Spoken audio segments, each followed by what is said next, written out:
Hello and welcome everyone to POV Unpopular, your own podcast channel where we talk about love, life, spirituality, travel, astrology and everything in between. For today, I have an astrologer on the show, Mr. Anubhav. He is a renowned astrologer, karma reader, philosopher and a motivational speaker. As for me, I had so much fun today talking about astrology, understanding astrology with him, and I'm sure you will too listening to this podcast. So, grab a cup of tea or coffee, maybe open your Kundli charts if you want to understand a little bit, and enjoy this super fun, super knowledgeable podcast with Anubhav on astrology. So, hello and welcome Anubhav ji. कैसे हो आप? मैं बढ़िया जी. जय श्री राम. जय श्री राम. सो दिल्ली कैसा लग रहा है आपको? पोल्यूटेड. ओके, सो आज का हमारा टॉपिक एस्ट्रोलॉजी है. बहुत इंटरेस्टिंग टॉपिक है. आई थिंक ऐसा है कि लोगों में बहुत सारी धारणाएं हैं, बहुत सारी मिथ्स हैं around astrology, and I think understanding थोड़ी सी कम है. सो आज इसी के बारे में थोड़ी सी बात करते हैं. So before going into the technicalities of it, आप अपना थोड़ा सा जर्नी बताइए. How did astrology happen to you? Did you always believe in astrology growing up, or like ये interest कहाँ से आया? How did that happen? तो बचपन में मतलब मेरा भी सेम एक्सपीरियंस रहा है जैसे आम लोगों का होता है कि पंडित जी के पास जाते हैं, हम कुंडली दिखाते हैं, फिर वो बोलते हैं कि आपका बच्चा मांगलिक है, आपके बच्चे के कुंडली के अंदर ये दोष है, मूल में पैदा हुआ, ये कर लो. तो हमारे लिए एस्ट्रोलॉजी का ना एक इमेज बन गई थी भी. एस्ट्रोलॉजी मतलब पंडित जी के पास जाएंगे, वो बताएंगे कि क्या बहाना है और क्या करना है. हमारे लिए एस्ट्रोलॉजी इससे ज़्यादा कुछ थी नहीं. और फैमिली बैकग्राउंड की बात करें तो जो मेरे ग्रेट ग्रैंडफादर थे, he was also an astrologer. मतलब वो प्रोफेशनली नहीं करते थे, लेकिन he was an a teacher of Sanskrit. तो वो मतलब खुद से ही अपने लोग जो आ गए उनको गाइड कर दिया, वो सब ठीक. और सुनने को मिलता था आज भी, जो मतलब हमारे बड़े बुजुर्ग हैं वो बताते भी हैं, जो हमारे एंसेस्टर्स थे वो भी राजस्थान में, जैसे हम बेसिकली राजस्थान के हैं, वो बताते थे कि हमारे जो एंसेस्टर थे दे वर एस्ट्रोलॉजर्स ऑफ जो लोकल राजाज होते हैं, जो किंग्स होते हैं, उनको गाइडेंस देते थे वो. उसके बाद हमारी जनरेशन आई और वही एक एटीट्यूड कि भाई ये सब धर्म वरम, ये एस्ट्रोलॉजी कुछ नहीं होता है, ऐसे झूठ बोलते हैं, या मतलब बनाया होता है और यही होता है. डर लगता है क्योंकि मन में एक डर बैठा होता है, हाथ दिखाएंगे वो डरा देंगे आपका एक्सीडेंट होने वाला है. क्योंकि आम तौर पे कोई भी इंसान एस्ट्रोलॉजर के पास जाता है, उसको सुनने को 4 चीज़ें मिलती हैं कि अगले साल हेल्थ का ध्यान रखना, ये हो जाएगा, वो हो जाएगा. तो कोई पॉजिटिविटी कम ही दिखने को, मुश्किल से 5% कम देखने को मिलती है. और 80 से लेके 95% तक नेगेटिविटी देखने को मिली. फिर एक दिन क्या हुआ कि गए एक जगह, तो वहाँ एक एस्ट्रोलॉजर थे, हमारे साथ एक गाइड था. वो गाइड बेचारे, उनका अपना काम होता है, बोलते हैं यहाँ पे दुकानें हैं जी, आप अगर सामान ले लोगे तो मुझे कमीशन मिल जाएगा. मगर अच्छी बात है, अभी उनका काम है, चलो चलेंगे. तो यहाँ पे एक एस्ट्रोलॉजर भी हैं, वो हाथ देखते हैं. मैंने कहा चलो ठीक है, मज़े लेते हैं, चलो चले. तो वही रिबेलियन एटीट्यूड होता है जैसे कि यंगस्टर का, मुंह वगैरह ढका हुआ. कोविड के दिन थे, तो सर्दियों के दिन जाके हाथ रखा, उन्होंने बताया कि भी हिस्ट्री में ऐसा रहा है और आप ऐसा कर लोगे तो ऐसा अच्छा रहेगा. मतलब उन्होंने गाइड किया और एग्जैक्टली पिन पॉइंट करके बता दिया, your life is like this. I was like मतलब ये चीज़ है, एक्चुअल में है, काम करती है. फिर एकदम से इंटरेस्ट आया. मैंने पूछा जी महाराज आप बताइए क्या करना चाहिए. तो आपके एंसेस्टर्स जो थे वो भी टीचर थे, गाइडेंस गिवर थे, एस्ट्रोलॉजी में थे, आप भी करिए. मैं कहा मुझे तो समझ में नहीं आता कुछ. कहता आप जाइए, आपको रास्ता अपने आप देखेगा. जैसे हम गाड़ी चलाते हैं, 500 किलोमीटर का सफ़र हम 50 मीटर की हेडलाइट से कवर कर लेते हैं. तो आप धीरे धीरे चलिए, आपको रास्ता दिखाई देगा. फिर धीरे धीरे पढ़ना शुरू किया, कैसे है, जितनी नॉलेज गैदर कर सकते थे उसको गैदर किया, उसमें से फ़िल्टर आउट किया, जितना फ़िल्टर कर सकते थे, अच्छी से अच्छी चीज़ रखी. हाँ, ये हमारे अंदर क्वालिटी शुरू से रही है कि हमें अगर 100 चीज़ें मिली हैं तो 100 में से मैं 10 को फ़िल्टर आउट कर लेता हूँ, भी ये इंपॉर्टेंट है, बाकी को मैं रिजेक्ट कर देता हूँ, चाहे वो काम कर रही हूँ. लेकिन जो 10 सबसे टॉप पे काम करने वाली चीज़ होती है तो उसको मैं रख लेता था. फिर किस्मत के मामले में मैं समझता हूँ कि मेरे से बढ़िया कोई किसी की किस्मत नहीं रही होगी, क्योंकि मुझे गुरु जो मिले वो बहुत कमाल के गुरु मुझे मिल गए और सही टाइम पे मिल गए. और होता क्या है ना कि मुझे नहीं मिले गुरु, एक बात बताता हूँ, मुझे ही नहीं मिले। हाँ। बात होता है कि गुरु शिष्य को चुनता है, हाँ। शिष्य गुरु को नहीं चुनता कभी भी, क्योंकि शिष्य के पास, कोई स्टूडेंट के पास क्या ऐसा मेजरमेंट यूनिट है कि वो गुरु को परख सके भी ये मेरे लिए गुरु अच्छा है। गुरु के पास 100 मापदंड है, 100 मेजरमेंट है कि ये मेरा स्टूडेंट बनने के लायक है। वो गुरु सिस्टम ही कुछ ऐसा क्रिएट कर देता है ताकि एक स्टूडेंट की ईगो हर्ट ना हो कि भाई मैंने इसको चुना है। उसको लगा कोई बात नहीं, तूने मुझे चुना है, कोई दिक्कत नहीं, लेकिन उसको मालूम होता है किसको स्टूडेंट बनाना है, किसको नहीं बनाना। तो बाय गॉड ग्रेस और एंसेस्टर्स के कुछ ऐसे कर्म रहे होंगे कि मुझे बहुत अच्छे गुरु मिले, और उनके थ्रू जो लाइट मिली एस्ट्रोलॉजी की, कि एक्चुअल में एस्ट्रोलॉजी कैसे काम करती है और किन किन पर्पस के लिए एस्ट्रोलॉजी होती है। उसके लिए एक चीज़ मैं सबसे बड़ी उसमें सीखा हूँ अपने गुरुओं से, कि astrology is only for guidance. सिर्फ वो गाइडेंस का टूल है। और जो राजा महाराजाओं के जो एस्ट्रोलॉजर्स होते थे, वो उनको दोष नहीं बताते थे। एक्चुअल में जो एस्ट्रोलॉजर्स होते थे वो उनको गाइड करते थे, you have to do this, you have to do like this. Astrology का एक ही सूत्र है सबसे बड़ा, या तो उस प्लेनेट का काम कर लो या उस प्लेनेट के अकॉर्डिंग काम कर लो, वरना वो प्लेनेट तो अपने आप काम पे लगेगा ही लगेगा। फिर वो आप दुखी होगे कि भी प्रॉब्लम आ रही है, आप उसके अकॉर्डिंग चल लो, आपको कुछ नहीं कहेगा, उल्टा आपको लगेगा कि हाँ लाइफ स्मूथ है। होता क्या है ना कि कुछ चीज़ें हमारे हाथ में नहीं होती, जैसे हमारे पेरेंट्स हमने नहीं चुने, हमारा हाइट, हमारे जीन्स हमारे हाथ में नहीं है। पर एक चीज़ हमारे हाथ में ये है कि जो आप ज़िंदगी जी रहे हो वो आप अपनी चॉइस वाली जी रहे हो या फियर से जी रहे हो। इस चीज़ के अंदर आपकी एस्ट्रोलॉजी हेल्प कर देगी। अब जैसे एक योग को बोलते हैं गुरु चांडाल योग। गुरु चांडाल योग क्या बोलता है? गुरु और राहु को गुरु चांडाल, सुनने में ऐसा लगता है पता नहीं ये आदमी को जीना ही नहीं चाहिए, गुरु चांडाल, पता नहीं क्या ये आदमी चांडाल है क्या, क्या है ये। गुरु चांडाल योग वो योग होता है जिस इंसान को चांडाल में भी गुरु दिखाई दे, मतलब वो बुरी से बुरी सिचुएशन के अंदर भी पॉजिटिव से पॉजिटिवनेस निकाल के ये कह दे मैं यहाँ से ये गाइडेंस सीखा हूँ और मुझे ये अपनी लाइफ में अप्लाई करनी है। अब मैंने आपको पहली लाइन बोली ना कि ये कोई इंसान कैसी जिंदगी जी रहा है, अपनी चॉइस वाली जी रहा है या फियर वाली जी रहा है। ये उसका जुपिटर राहु का किसी का कॉम्बिनेशन है, और जुपिटर राहु उसके अंदर फियर भी डाल सकता है, राहु इज फियर आल्सो, वो फियर में भी रह सकता है। और राहु आपको बिना किसी और की परवाह किए खुद पे फोकस करके अपनी चॉइस वाली लाइफ जीने। कुछ लोग आपको मिलेंगे ना रिबेलियन एटीट्यूड वाले, कि भाई कोई बात नहीं, जिसको जो लगता है सोचता रहे, हम तो यही करेंगे, भाई मुझे इसमें खुशी मिलती है। कुछ एक होते हैं सेल्फिश, एक होते हैं अपने बारे में सोचने वाले, लेकिन ऐसे नहीं दूसरों का नुकसान करें। तो वो एक पॉजिटिव जुपिटर राहु है कि अपना फायदा होना चाहिए लेकिन दूसरे का नुकसान नहीं होना चाहिए। विन विन सिचुएशन एक अच्छा कॉम्बिनेशन है। अब किसी पंडित जी के पास हम जाएंगे या कोई ऐसे के पास जाएंगे जो कि पुराना माइंडसेट कैरी कर रहा है, तो वो उसको डरा देगा। गुरु चंडाल योग है, अब क्या करना चाहिए आपको, ये पूजा करवा लो। तो क्या पूजा करवाने से वो योग दोष खत्म हो गया? आपकी कुंडली जब आपने जन्म लिया तो वो एक स्क्रीनशॉट था उस पूरे यूनिवर्स का, कहीं ना कहीं प्लेनेट आके बैठे हैं, वो बदल तो नहीं सकते ना। पूजा करनी चाहिए, जरूर करनी चाहिए, मैं पूजा के खिलाफ नहीं हूँ, लेकिन सबसे पहले अपने कर्मों को उस अकॉर्डिंग बैलेंस कर लो। फिर जब आप पूजा करते हो तो वो एक तरीके का बूस्टर का काम करती है, कैटलिस्ट का काम करेगी वो चीज़। साइंस में बोलते हैं कैटलिस्ट, वो रिएक्शन को तेज कर देता है।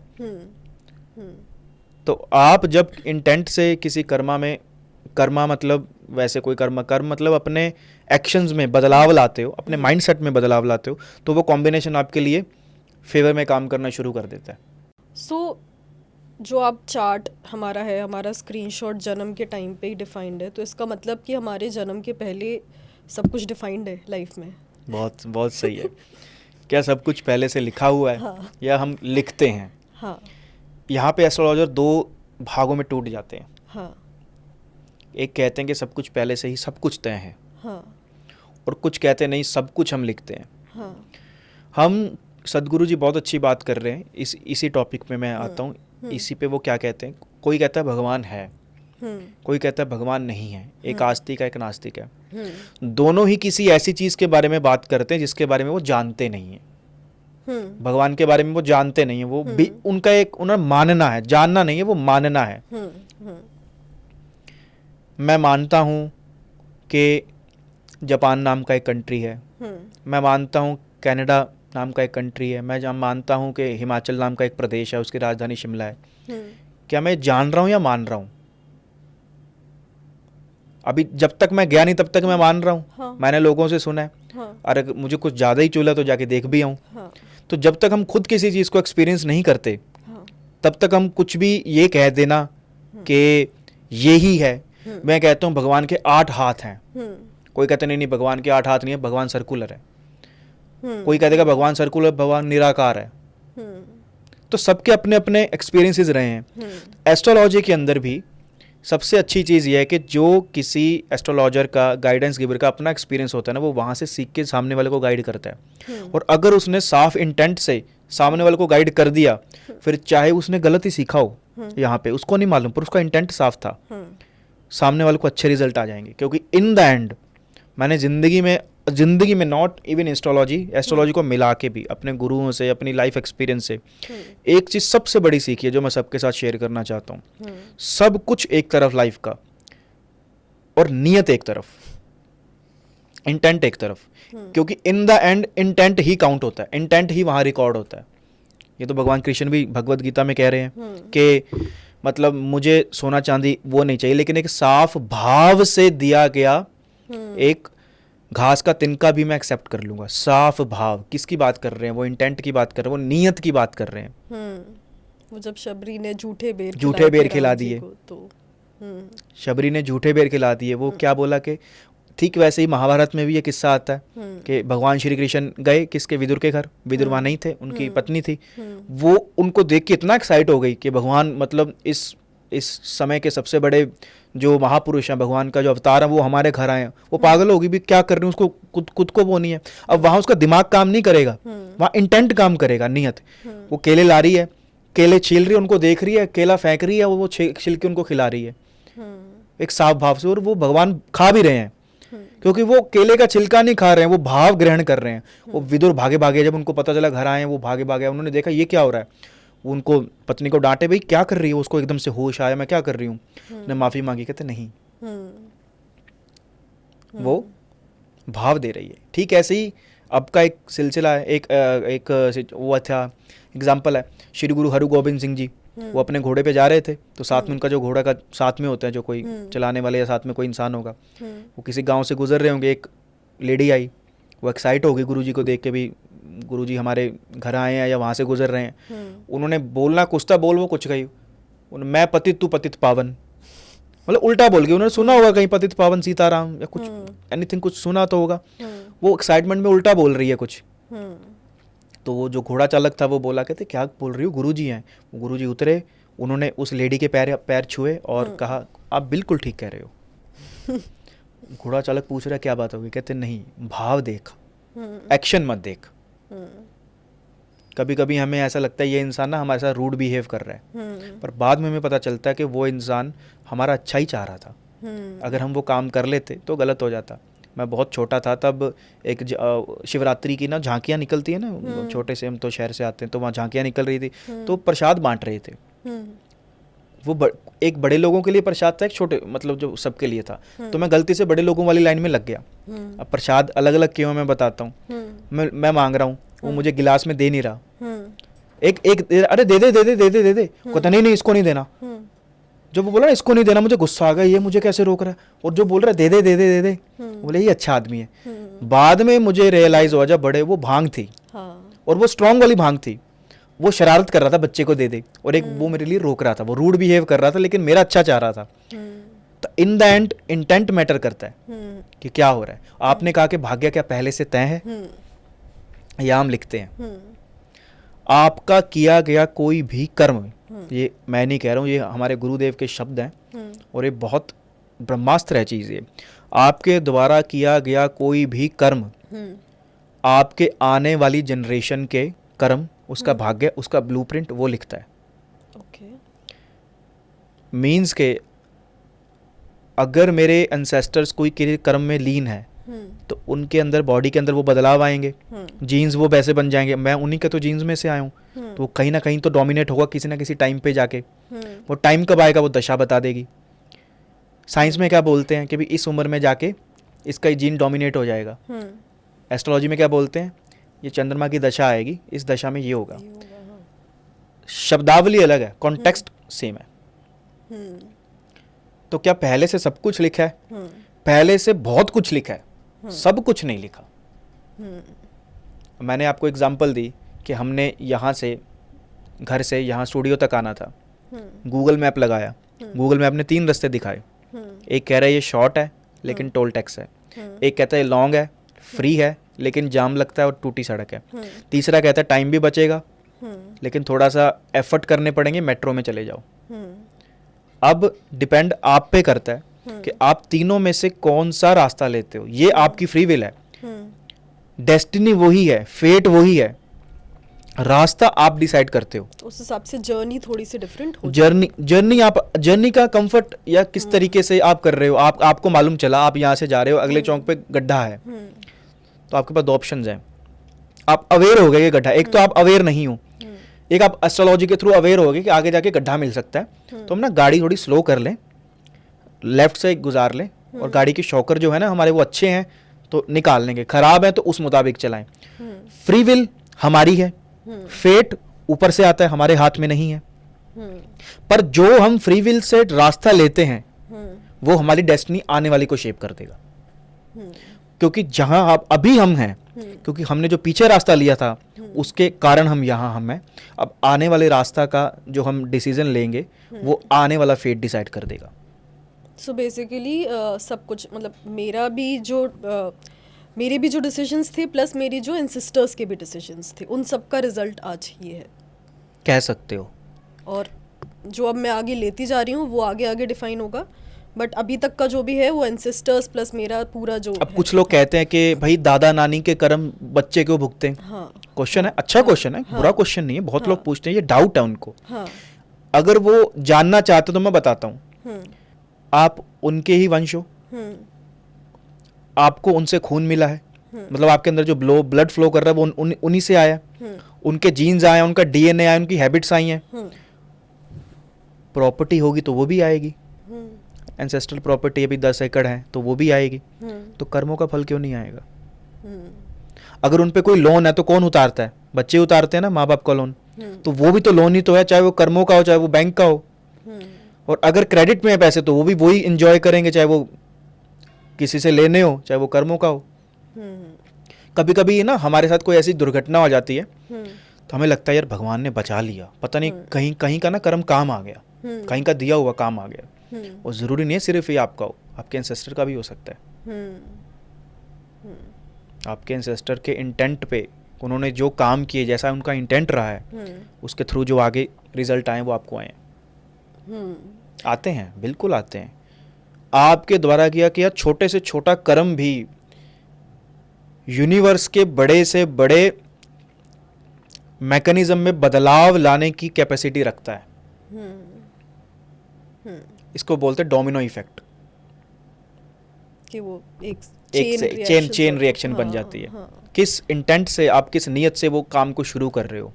कोई काम अगर कोई साफ नियत से शुरू किया गया, चाहे छोटा सा ही हो, वो इन द एंड बड़ा बड़ा बड़ा बड़ा बनता ही जाता है, स्टेप बाय स्टेप बनता रहता है। ये केतु है। केतु स्टेप्स की बात करता है, टुकड़ों की बात करता है। वो बोलता है कि एक टुकड़े से शुरुआत करो, लेकिन इतना दूसरों के लिए सोच के शुरुआत करो, इतने साफ इंटेंट से शुरुआत करो, वो चीज़ बढ़ती जाएगी। जैसे कुछ ऑर्गेनाइजेशन इन कंट्री में ऐसी हैं जो पिछले 70-80 साल से चल रही हैं। उसके 70-80 साल में कितनी ऑर्गेनाइजेशन बनी और ख़त्म हो गई, लेकिन एक क्यों चलती आ रही है? कहीं ना कहीं वो अपनी रूट से, अपनी जड़ों से जुड़े हुए हैं। अब फॉर एग्जांपल किसी का कॉम्बिनेशन है शनि केतु का, बोलते हैं बुरा कॉम्बिनेशन है ये, तो भाई पिशाच योग हो गया। आमतौर पे इन्होंने ना एक तो योगों के नाम ऐसे रख दिए हैं लोगों ने, वो सुन के आदमी वहीं ढेर हो जाता है, अब तो खत्म है, अब तो कुछ हो ही नहीं सकता,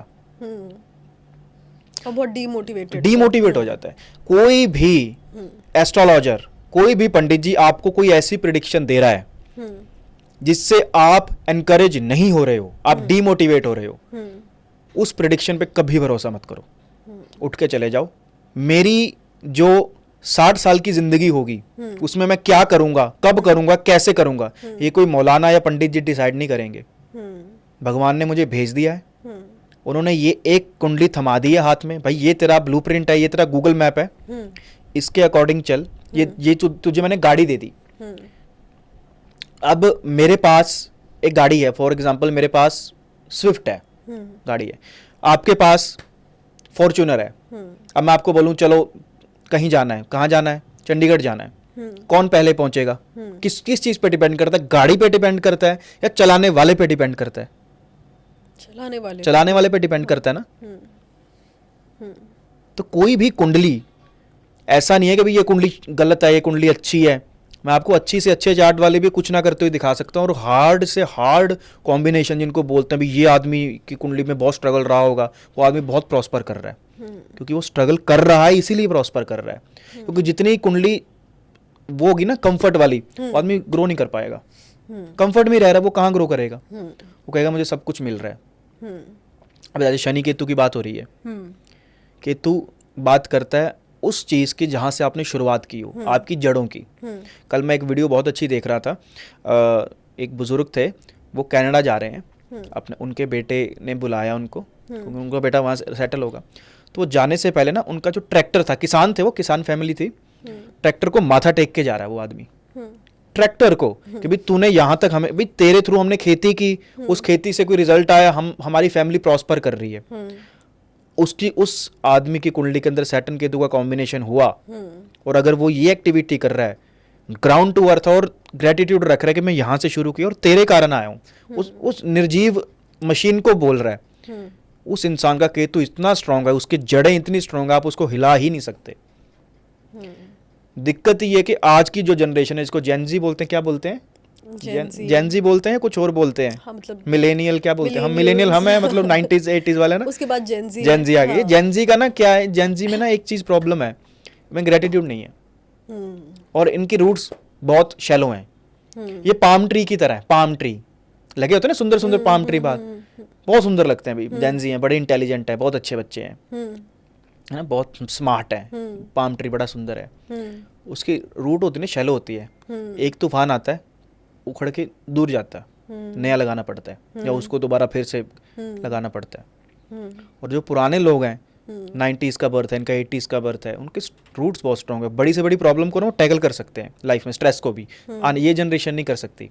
एंड तभी I think mental illness, depression, ये सारा कुछ इन्हीं की बीमारियां ऑन द राइज है। हाँ, इन्हीं की तो दिक्कतें हैं। हाँ। और आपको नहीं लगता कि 90s के बाद ऑटिज्म, डिप्रेशन ये ज़्यादा सुनने को मिल रहा है? डेफिनेटली। अब I don't know, it's like कि पहले भी होता था बट सुनने में नहीं आता था, या अब अचानक से बहुत बढ़ गया है। मैं ट्रेन में जा रहा था ऋषिकेश, हाँ। तो मेरे ही सीट के मतलब ऊपर सो रहा था, तो नीचे उतरा, वहाँ 2-3 डॉक्टर्स थे, एम्स में थे, ऋषिकेश एम्स में, तो वो बात कर रहे थे ऑटिज्म पे। अच्छा। तो मैंने उनसे बात पूछी, मैं कहा डॉक्टर साहब आप ये बताइए भी ऑटिज्म आपका एक्सपीरियंस रहा है भी, क्या इसके बारे में आप मुझे बताइए थोड़ा सा, मैं भी इसके ऊपर स्टडी कर रहा हूँ एस्ट्रोलॉजिकली। वो पहले तो हंसे, कहते मैं आपको बात बताता हूँ, कहते ये ऑटिज्म और डिप्रेशन है ना, ये लग्जरी क्लास की बीमारियां हैं। आपको कभी लेबर क्लास में ऑटिज्म या डिप्रेशन नहीं मिलेगा। उनको मालूम है सुबह उठ के काम पे जाना, खाना नहीं मिलेगा, वो उनको डिप्रेशन करने का टाइम ही नहीं है। डिप्रेशन उनको होता है, इनको सबसे ज़्यादा कंफर्ट मिला होता है सारी ज़िंदगी, बहुत पाल पोस के रखा होता है, उनको डिप्रेशन होता है। और अगर किसी बच्चे को ऑटिज्म है, उसकी कुंडली का कॉम्बिनेशन कुछ ऐसा बन रहा है, मतलब अभी तो सब कुछ तो मैं डिस्कस नहीं कर सकता ना, बहुत लंबा हो जाएगा, बोल रहे भी इसको कंफर्ट मत दो बच्चे को, ये ठीक हो जाएगा। पर माँ बाप को अनअवेयरनेस है, वो दे रहे हैं उसको प्यार से, और रख रहे हैं भी इसके ये ना हो जाए, वो ना हो जाए, वो और उल्टा और ज़्यादा प्रॉब्लम आ रही है उसको। उस बच्चे को थोड़ा डिस्कम्फर्ट देना शुरू करो, वो हो सकता है थोड़ा खराब हो धीरे धीरे, और वो धीरे धीरे उसका ग्रोथ ग्राफ जो है ना, पहले नीचे जाएगा फिर ऊपर जाएगा। ये उसकी कुंडली डिसाइड करेगी। ऐसा नहीं कि मैं सभी को ये बोल रहा हूँ कि सभी ये कर दें, ऐसा करना शुरू ना करें वो, लेकिन एक अच्छे एस्ट्रोलॉजर से गाइडेंस लेके करें, क्योंकि एक अच्छा एस्ट्रोलॉजर एक अच्छा साइकोलॉजिस्ट होता है। बिकॉज लाइक आपने बात करी ना डिप्रेशन की, और अभी हम off camera we were talking about something known as Ketu and moon, जो मेरा कॉम्बिनेशन था, और आपने बोला था कि it is prone to depression. तो लाइक ऐसे दैट मीन्स कुंडली में ऐसे कॉम्बिनेशंस हो सकते हैं कि जो प्रोन टू डिप्रेशन या प्रोन टू मेंटल इलनेस हो। तो उस केस में फिर आप मतलब हमें वही चीज़ें फिर समझनी चाहिए और उसके अकॉर्डिंग करना चाहिए। लाइक आपने मून एंड केतु के लिए बताया ट्रैवलिंग इज़ वेरी इंपॉर्टेंट। तो ऐसा कोई और कॉम्बिनेशन है जो which is like prone to mental illness हाँ या हाँ, डिप्रेशन? देखिए कोई भी मेंटल हाँ रिलेटेड कोई भी प्रॉब्लम आएगी ना, वो हाँ। मून से जुड़ी होगी, चंद्रमा से। हाँ मून चंद्रमा, वो कुंडली में किसी न किसी हाउस में तो बैठा ही होगा। हाँ हाँ। तो चंद्रमा आपका किसी ने 6th 8th 12th में देख लिया तो वो तो फटाफट बोल देंगे भी आप तो भाई मेंटली ये हो जाओगे वो हो जाओगे। मेरा खुद का 8th में है, ओके ठीक है, ओके। और हज़ारों करोड़ लोगों का, और भी हज़ारों लोगों का, करोड़ों लोगों का होगा। हाँ इट्स नाउ ये इम्पॉर्टेंट नहीं है कि वो कहाँ है, ये इम्पॉर्टेंट है कि आप उसको यूटिलाइज कैसे कर रहे हो। कोई भी मेंटल प्रॉब्लम आएगी तो चंद्रमा से रिलेटेड आएगी। क्यों? क्योंकि चंद्रमा कारक है चेंज का, और लोगों के अंदर एक्सेप्टेंस नहीं है। तो बोलते हैं ना change is the only constant, या बदलाव ही प्रकृति का नियम है। वो बदलाव क्या है? वो चंद्रमा की बात करता है। अगर हम किसी एक थॉट को लेके पकड़ के बैठे हैं, ओवर थिंक कर रहे हैं, या डिप्रेशन में जाएंगे, चंद्रमा से रिलेटेड प्रॉब्लम आएगी। और अगर माइंड में ये है कि बदलता ही है, एक्सेप्टेंस आ जाए, तो वो इंसान मेंटली स्ट्रांग इंसान वही होता है जिसके अंदर बदलाव की एक्सेप्टेंस होती है। वो अटैच नहीं होता किसी से, किसी भी चीज़ से। वो मेंटली आपको स्ट्रांग ही मिलेंगे लोग, और वही लोग आके चल के अपनी लाइफ में सक्सेस होते हैं। सक्सेसफुल इंसान इससे बाद में होता है, पहले यहाँ से होना पड़ता है उसको, पहले यहाँ से जीतना पड़ता है, उसके बाद वो दुनिया से जीतता है। क्योंकि भगवान श्री कृष्ण ने भी अर्जुन को पहले यहाँ से जितवाया था, टाइम पॉज करके सेंटर में ले आए थे उनको, देख किससे लड़ रहा है। पहले खुद के फियर से उसको बाहर निकाला, वरना वो भी ओवर थिंक कर रहा था। ये तो भीष्म पितामह है, ये मेरे भाई हैं, ये मेरे मित्र हैं, दादाजी हैं, गुरु हैं, इनसे कैसे लड़ूं मैं? डर रहा था वो, मेंटली वीक हो गया, छोड़ दिए थे शस्त्र। एक अच्छा मोटिवेशनल स्पीकर ना आपको मेंटली हिला देगा। मोटिवेशनल स्पीकर करते हैं कि आपके मेंटल लेवल पे आपसे कनेक्ट होने की कोशिश करते हैं वो, और वहीं से आपको आपका बिलीफ सिस्टम दोबारा से खोल के लगाते हैं। भगवान श्री कृष्ण ने भी ये मोटिवेशनल सेमिनार जो किया उस टाइम में, जो पहला मोटिवेशनल सेमिनार होगा इतिहास का, जो एक हारे हुए राजकुमार को उसने सबसे बड़ा विजेता बना दिया, वो यहाँ से बनाया, मेंटली स्ट्रांग करके बनाया। इसलिए मून सबसे इंपॉर्टेंट है कुंडली के अंदर। और चंद्रमा बदलाव की बात करता है, चाहे वो आपका जगह बदलनी हो, आप घूम रहे हो, खूब घूम रहे हो, आपका चंद्रमा अच्छा है, वो जिस प्लेनेट के साथ होगा वो उसको अच्छा कर देगा, उसको बहुत बढ़िया कर देगा। अब फॉर एग्जांपल चंद्रमा गुरु के साथ है, बोलते हैं ये तो क्या है, गज केसरी योग। आप तौर पे सुना होगा गज केसरी योग है, फिर उसको लगता होगा भी मैं तो भाई बस मैं हूँ, अपनी भगवान है। बहुत लोगों की कुंडलियों में मिलेगा, कॉमन सा योग है, कोई बड़ी बात नहीं है। लेकिन क्या सभी आपको एक जैसा काम करते हुए मिलेंगे? नहीं। मून जुपिटर वाला इंसान जितना जिंदगी के अंदर घूमेगा, ट्रैवल करेगा, उतना ज़्यादा वो जिंदगी के अंदर प्रॉस्पर करता रहता है, करता रहेगा, और उसका लक बढ़ता चला जाएगा, उसकी विजडम बढ़ती चली जाएगी।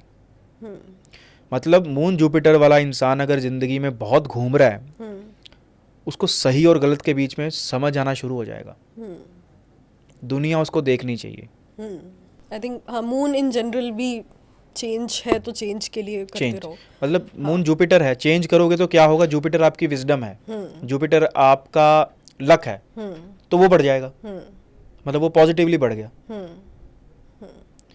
और मून क्या है? मून धोखा भी है, चीटिंग करना भी है। आपने चीटिंग की, गलत किया, तो आपने सबसे बड़ी अगर जो चोट की है ना, वो अपने भाग्य पे की है। Okay, like cheating in relationship, किसी भी चीज में चीटिंग। मतलब अगर मून जुपिटर वाला आदमी ने, वो गज केसरी, सो कॉल्ड गज केसरी योग वाले ने धोखा किया किसी के साथ भी, पैसों के मामले में, वो बता देगा किस मामले में, कुंडली बता देगी, साथ में तीसरा प्लेनेट कौन सा है या कौन सा देख रहा है। अगर उस मामले में उसने चीटिंग की, तो वो इंसान को तब उसका ज्ञान या उसकी विजडम काम नहीं आएगी जब उसको सबसे ज़्यादा चाहिए होगी। किस्मत वाला इंसान हम किसको बोलते हैं? कि सही टाइम पे सही डिसीजन ले लेना, या सही टाइम पे सही जगह पे होना इज लक। इस इंसान ने चीटिंग की, वो सही टाइम पे ना सही डिसीजन ले पाएगा, और ना ही वो सही टाइम पे सही जगह पे होगा। लेकिन मून केयर की बात करता है। अगर उस इंसान के अंदर आपको ना केयर मिलती है, बहुत लोगों की केयर करता है वो, तो कहीं ना कहीं वो अपने भाग्य को स्ट्रॉन्ग कर रहा है। और ना ही ये भाग्य का जो फायदा उसको खुद को मिलेगा। इस जिंदगी की बात नहीं कर रहा सिर्फ एक, वो इस जिंदगी तो इतनी सी है, आपके आने वाले जो प्रोजेनीज हैं, क्योंकि आप भी किसी के एंसेस्टर बनोगे ना, आपके जो एंसेस्टर थे हम भी बनेंगे, हमारे भी आगे होंगे, तो अगर हम उसके भुगत रहे तो हमारे वाले भी उसका फ्रूट लेंगे। अपने एंसेस्टर का तो वैसे थैंकफुलनेस करना चाहिए कि जो इतिहास हमारे कंट्री का रहा है, जिन लोगों ने कितनी स्ट्रगल की, अपना धर्म नहीं छोड़ा, पता नहीं कैसे कैसे इन्वायरमेंट में, कैसे कैसे सिचुएशंस में वो रहे, उसके बावजूद हम अपने रूट्स पे आज भी वैसे ही हैं जैसे एंसेस्टर। वो सोचते होंगे हमारे आने वाले ना जो बच्चे हैं वो आज़ादी में सांस लें, अपने देश में सांस लें, अपने धर्म को फॉलो करें। अगर उन्होंने धर्म बदल लिया होता है एक बोरी चावल के लिए, है ना, तो आज हो सकता है हम कुछ और होते। उनके दिए गए बलिदान के कारण आज हम खुली हवा में सांस ले रहे हैं। वो अलग बात है कि इस खुली हवा को भी हमने पोल्यूट कर दिया है। करेक्ट। सो ऐसा जो बोलते हैं, मैंने ये भी सुना है कि for example Ketu and moon एक दूसरे के दुश्मन है, या राहु एंड सन एक दूसरे के दुश्मन है, तो ये कुछ होता है? देखो, कोई फ्रेंडशिप एनिमिटी का ना कॉन्सेप्ट इंसान को समझाने के लिए बना दिया। अच्छा। क्योंकि हम एज ए इंसान लॉजिकली सोचते हैं और लॉजिकली हम फ्रेंडशिप और एनिमिटी को समझते हैं, इसलिए उस चीज को प्लेनेट के अंदर डाल दिया भी ये शत्रु है, ये मित्र है। ऊपर से जब प्लेनेट आए थे वो लड़के नहीं आए थे भी तू मेरा मित्र है, तू मेरा शत्रु है। सब कुछ ईश्वर ने बनाया है। कुंडली में 9 के 9 ग्रह भी ईश्वर ने बनाए, हमें भी ईश्वर ने बनाया, आपको भी बनाया। क्या वो कोई गलत चीज बना सकता है? अगर वो गलत चीज बनाने वाला यानी कि ईश्वर भी गलत हुआ, फिर तो वो गलत ही नहीं हुआ। वो कुदरत है, ईश्वर कुदरत है, नेचर है, वो कुछ गलत नहीं बनाएगी। आप मेरे को ये बताओ, जंगल के अंदर क्या कोई जानवर किसी का एनिमी होता है? वो अपनी जिंदगी जी रहे हैं, एक फूड चेन है। आप कहोगे भी जो शेर है वो हिरन का एनिमी है, नहीं, ये कुदरत है। क्या कोई पेड़ किसी पेड़ का एनिमी होता है? नहीं होता। इंसान का होता है। होता है। इसीलिए वो फ्रेंडशिप और एनिमिटी समझता है। वो कॉन्सेप्ट उसने एस्ट्रोलॉजी में समझने के लिए लगाया। लेकिन उसके पीछे भाव क्या था, उसके पीछे इंटेंट क्या था कि मान लो आपने कहा कि मून और केतु दुश्मन है, इसका मतलब ये नहीं कि वो एक दूसरे से लड़ रहे हैं। इसका मतलब ये है कि इस कॉम्बिनेशन को यूटिलाइज करना थोड़ा डिफिकल्ट है, आपको एफर्ट्स करने पड़ेंगे। आपको एक दोस्त से बात करना आसान है, हम दोनों आपस में मान लो बात कर रहे हैं, मैं और प्रवीण जी बात कर रहे हैं, आसान है। लेकिन अगर किसी के साथ मेरी ट्यूनिंग नहीं बैठ रही, या ट्यूनिंग बैठना ना थोड़ा हार्ड है, एफर्ट करने पड़ेंगे, तो उसके साथ बात करने में मुझे ज्यादा एफर्ट करने पड़ेंगे, ज्यादा जोर लग रहा है, तो हम कहते थे ये तो हमारा एनिमी है। जहां कंफर्ट नहीं मिल रहा वो हमारा एनिमी है। तो मून केतु एनिमी के बजाय आप इसको ये देखो कि इस कॉम्बिनेशन को हम किस तरीके से जिंदगी में ढालें। मून केतु पता किस चीज की बात करता है? मून केतु बात करता है बेफिक्री की। मून केतु वाला जितना बेफिक्र रहेगा ना, उतना जिंदगी में हैप्पी रहेगा, बहुत खुश रहेगा वो। जो ये बोल रहा ना मून केतु वाला आदमी, यार कल रात को क्या खाया था, वो पूछ रहा है, वो उसका फ्रेंड पूछ रहा है, यार बताओ मैं कल खाना कैसा लगा। उसकी वाइफ पूछ रही है खाना कैसा लगा, पर था क्या, भूल ही गया मैं तो। बेफिक्र आदमी वो यहाँ से खुश है, बढ़िया है। वो ज़्यादा उसके ऊपर डालते रहोगे, इतना सोचता रहेगा, क्योंकि मून केतु ना, केतु चेन की बात करता है, चेन है केतु, टुकड़ों की। वरना उसके मन के अंदर थॉट ना चेन बाय चेन आएंगे, पहले ये फिर ये फिर ये फिर ये फिर कनेक्टिंग थॉट चलेंगे। और अगर वो तोड़ रहा, छोड़ यार जाने दे, जिस दी मोमेंट उसने बोल दिया ना सिर से उतार के जाने दे, छोड़ यार, वो आदमी मेंटली यहाँ से उतना स्ट्रांग हो जाएगा, उतना स्ट्रांग हो जाएगा। तो छोड़ना सीखो, मतलब डिटैच होना सीखो। हाँ, मून बदलाव की बात करता है ना। हम आजकल के रिलेशनशिप में क्या इशू है, मूव ऑन नहीं हो पा रहे। आजकल के टीनेजर्स को, हमारे तो चलो टाइम में बढ़िया बढ़िया रेमेडीज थी जब हम हमारा जो एज रहा है 90s से पहले, तो जब हम टीनेजर्स थे तो इन सब चीज़ों की बढ़िया रेमेडी थी हमारे पास, हमारे पेरेंट्स के पास। वो 500 रुपये की बेल्ट आती है अच्छी सी, और नहीं तो पैरागॉन की चप्पल तो है ही, वो सबसे बढ़िया रेमेडी है। हाँ। डिप्रेशन और मूव ऑन होने के लिए, हाँ। है ना, भूत उतारने के लिए बेस्ट रेमेडी है वो। हाँ। आजकल के टाइम में क्या है, जेन जी को या आन की जनरेशन को भी मूव ऑन नहीं हो पा रहे। आपकी कुंडली के अंदर मून आपको बता देगा how you should move on. कैसे? आपके चार्ट में मून केतु है, किसी के चार्ट के अंदर मून केतु का कॉम्बिनेशन है, वो चाह रहा है कि वो उस इंसान को थोड़ा छोड़ दे, भाई अब आगे बढ़े जिंदगी के अंदर। एक डायरी लिखना शुरू कर दे, एक हफ्ता एक पेन ले, पेपर ले, और जो उसके मन के अंदर ग्रजेस हैं सब लिख डाले, सब कुछ लिख डाले, एक एक अक्षर नहीं रहना चाहिए जो ना हो। मतलब एक्चुअल में अगर मन के अंदर गालियां आ रही है ना तो वो भी लिख दो, आपका पर्सनल इशू है, कोई पढ़ने वाला नहीं है। पूरा का पूरा पेज भर दिया, आप देखोगे बहुत तेजी से लिख रहे हो आप, क्योंकि जो इंसान गुस्से में होता है ना, जब वो निकाल रहा होता है उसको खुद नहीं पता होना मैंने ये एस लिखा है या डी लिखा है, बहुत तेजी से लिख रहा होता है। अच्छी बात है, लिख डालो, लिख दो।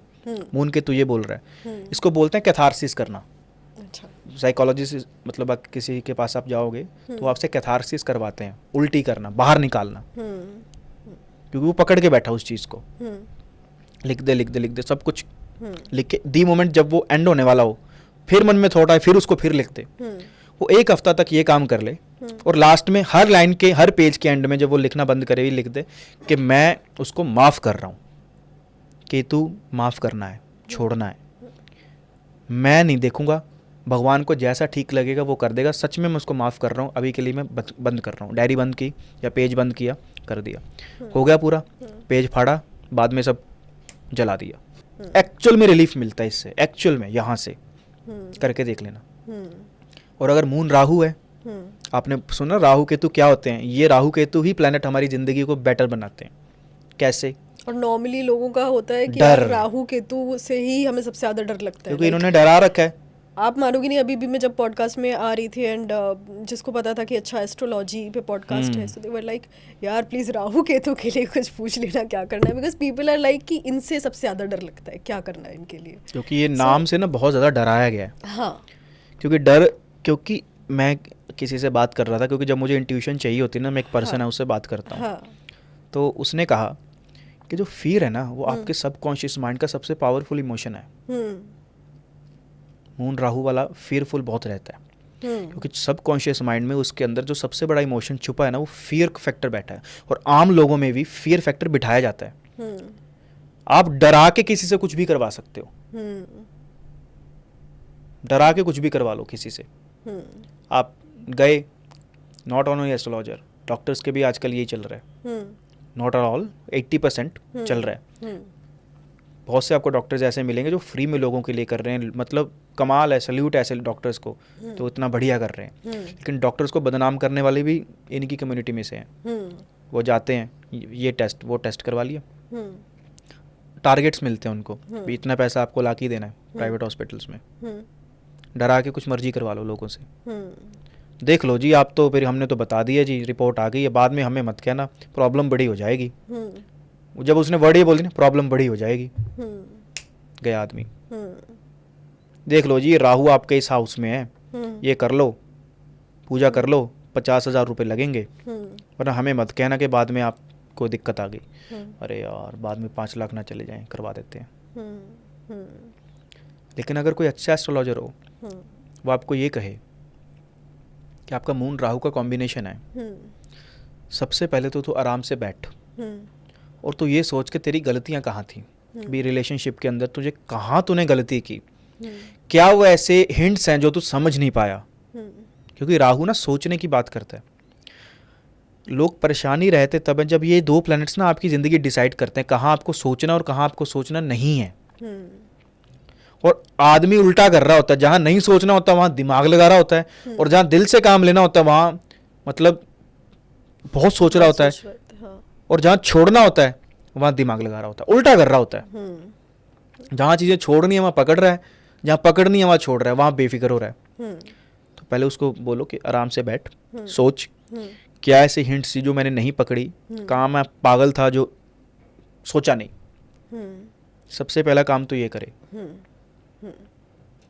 और मून राहु वाले को अगर मेंटल पीस कहीं मिलेगा ना, तो उसके दादाजी के पास मिलेगा।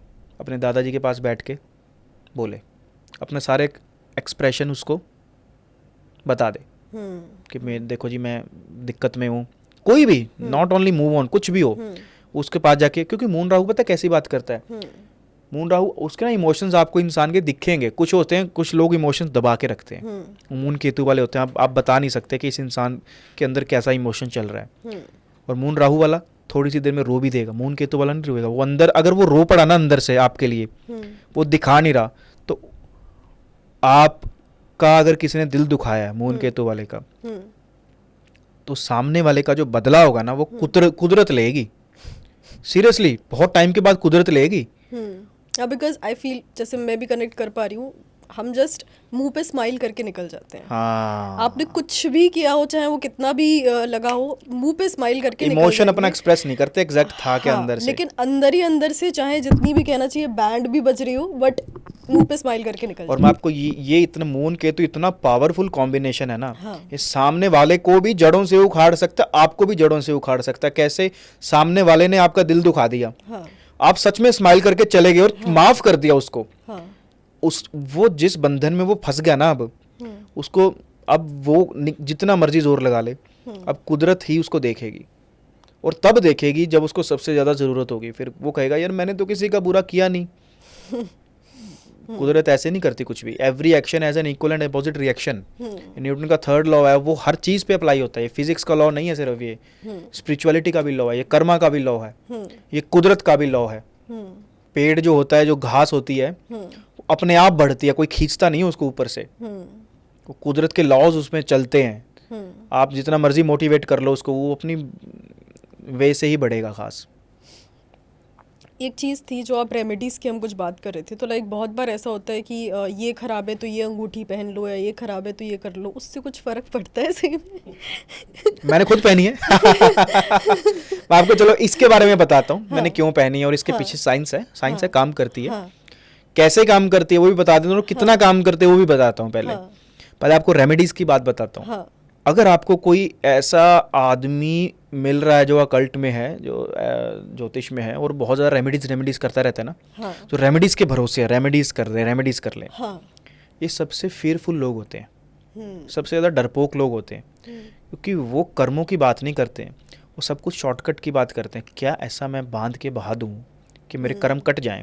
वो कर्म करने से कटेंगे, वो तुम्हारे 100 ग्राम दाल से नहीं कटेंगे, क्योंकि वो आदमी के ऊपर कार्मिक डेप्ट इतना ज्यादा जमा हो गया, इतना ज्यादा वो भर गया है, वो आदमी डर चुका है, वो रेमेडीज के भरोसे बैठा है। तो बहुत ज्यादा जो लोग रेमेडीज करते हैं ना, वो अंदर से डरपोक लोग होते हैं, अंदर से फियरफुल कायर लोग होते हैं। वो सच में बोल रहा हूँ, मैं ये पूछ ले रहा हूँ कि उनके अंदर आत्मा को पता होगा कि हम कितने बड़े कायर हैं, जो सिर्फ रेमेडी पे ही भरोसा करते हैं और कर्मों पे भरोसा ही नहीं करते। क्योंकि मैं बताऊं, सनातन के अंदर हमें लोग बोलते हैं आपके तो वहम भ्रम बहुत है, क्योंकि इन्होंने क्या किया ना, ज्योतिष को टोने टोटकों से जोड़ दिया है। ज्योतिष इज नॉट टोने टोटके, उन्होंने कनेक्ट कर दिया है शॉर्टकट पाने के लिए, ये कर देंगे, ये बहा देंगे तो हमारा ये काम हो जाएगा। वो टोने टोटकों से कंपेयर करके उसको लोगों को लगता है भी इनके तो यही है। Astrology is not, even like I feel Instagram भी अगर आप खोल लो और इतनी सारी रेमेडीज आ गई हैं, बस एंड लोग बस ब्लाइंडली फॉलो कर रहे हैं। बस पता क्या, एक वही मैं आपको क्या बोला कि आप फियर से कुछ भी करवा सकते हो किसी से। आप रील में कुछ ऐसा मेकअप वगैरह करके बड़ा करके बैठ जाओ और बोलो कि आप सुबह उठ के 12 बार बोलो कॉन्वेलेक्सा, आपके पास पैसा आएगा, है ना? तो आदमी को लगेगा यार क्या ट्रिक दे दी, आज रिजाइन मारा उसने, सुबह से लेकर रात तक कॉन्वेलेक्सा बोल रहा है, पैसा ही पैसा। मतलब ये ना वो लोग हैं जो आपके अंदर ना एक हार्मोन को सक्रिएट करते हैं, अच्छा ये ऐसा होगा, अच्छा मतलब वो आता है ना, कुछ बोल रहा है, उसको इंसान को बोलो देख भाई ऐसा है, तेरे चार्ट के अंदर सैटर्न मार्स का कॉम्बिनेशन है, तो तू प्रॉपर्टी से रिलेटेड कोई काम कर ले, तू मशीन से जुड़ के कोई काम कर ले, तो कोई ऐसा काम कर ले जो जिसमें हाथों की इन्वॉल्वमेंट, टूल्स एंड चीजें का हो, कोई टेक्निकल काम कर ले, वो बोलेगा अच्छा कॉन्वेलेक्सा, और इधर वो बोल रहा है कॉन्वेलेक्सा बोल लो, ये हो जाएगा वो हो जाएगा। आदमी को वो आसान लग रहा है क्योंकि वो डरपोक है एक नंबर का, जिसको ये बोलना और ये यहाँ 5 लिख लिया, यहाँ 6 लिख लिया, इस पे भरोसा रख रहा है ना, तो इसका मतलब वो आदमी को मालूम है कि मैं कार्मिक डेप्थ से कहाँ घिरा हुआ हूँ, इसलिए डरपोक बैठा, वो वहां से ढूंढ रहा है, रास्ता ढूंढ रहा है। और रही बात इसकी, इसके पीछे क्या वजह है, ये भाग्य नहीं बदलती। ये जो मैंने अंगूठी पहन रखी है, ये कभी भाग्य नहीं बदलेगी। इसका काम क्या है, ये एक पर्टिकुलर कोई स्टोन है, इसकी कोई पर्टिकुलर केमिकल कंपोजिशन है, हर स्टोन की केमिकल कंपोजिशन आपको मिलेगी। ये स्टोन कहाँ से आ रहा है, कुदरत में से आ रहा है, नेचर में से आ रहा है, नेचुरल चीज है। अब हमारे अंदर हार्मोन्स होते अलग अलग, वही हार्मोन्स हमारा मूड डिसाइड करते हैं। आज अच्छा लग रहा है तो कोई और हार्मोन हो रहा होगा कुछ, मतलब हार्मोन ही हमारे डिसीजन को अफेक्ट कर रहे हैं। जब आप इसको धारण करते हो तो ये आपके बॉडी के साथ टच होता है, तो आपकी केमिकल कंपोजिशन इसके साथ अलाइन होती है, तो वो आपके हार्मोन्स को कुछ इस तरीके से बैलेंस करती है कि जब आपको कोई डिसीजन लेना होता है तो आप बैलेंस होकर डिसीजन ले पाओ। ये भाग्य नहीं बदलेगी, ये आपको तब हेल्प कर देगा जब आपने कोई डिसीजन लेना हो। कोई एनर्जी आपकी डिसबैलेंस चल रही है तो उसको ये बैलेंस कर देगी। भाग्य आपके कर्मों से ही बदला जाएगा, क्योंकि आप कौन हो, आप लगन हो, आपका फर्स्ट हाउस है, आपका खाना कौन है, सेकंड हाउस है, तो आपको जिंदा कौन रख रहा है, आपका सेकंड हाउस, लगन से सेकंड हाउस। आपका भाग्य कौन सा हाउस है, 9th हाउस है, और आपका कर्म कौन सा हाउस है, उससे सेकंड हाउस, यानी कि 9th हाउस से सेकंड हाउस 10th हाउस। तो आपके कर्म आपके भाग्य को बनाएंगे, इसीलिए 9th हाउस से सेकंड हाउस जो है वो कर्मों का है, वो सट्टेबाजी का नहीं है। सट्टेबाजी का 8th हाउस है, उसे पिछला 12वां कि सब कुछ तुक्के पे छोड़ देना। कर्म और भाग्य, धर्म और कर्म, धर्म को ऑन करता है जुपिटर, कर्म को ऑन करता है सैटर्न, शनि।